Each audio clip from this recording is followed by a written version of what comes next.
Hello అండి. ఇదొచ్చేసి అహోబిలం అండి. ఎగువ అహోబిలం. ఈ క్షేత్రం ఎవరికి తెలీదు చెప్పండి. హిరణ్యకశిపుడు అనే రాక్షసుని చంపివేశాక శాంతిమూర్తిలో ఉగ్ర నరసింహస్వామి అయితే మనకైతే దర్శనమిస్తారండి. ఇదంతా ఎగువ అహోబిలం అండి. మనము ఎగువ అహోబిలంలో ఉన్న మెయిన్ క్షేత్రం లక్ష్మీ నరసింహస్వామి దగ్గరికి వెళ్దాం రండి. ఈ క్షేత్రానికి నేను వెళ్ళేటప్పటికి సమయం 4 అయితే అయింది కాబట్టి నేను 9 నరసింహస్వామిని అయితే దర్శనం చేసుకోలేకపోయాను.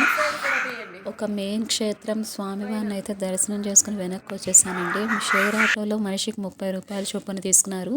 అప్ అండ్ డౌన్ మనిషికి 30. నెక్స్ట్ టైం 2 రోజుల యాత్రల్లో ప్లాన్ చేసుకుని మొత్తం 9 నరసింహస్వామిని అయితే దర్శనం చేసుకోలేక స్వామిని కోరుకుంటున్నాను. మీరు కూడా స్వామివారి ఆశీర్వాదం ఉండాలని కోరుకుంటున్నాను. నెక్స్ట్ టైం నేనైతే అన్ని క్షేత్రాలు కవర్ చేస్తానండి అహోబిలం.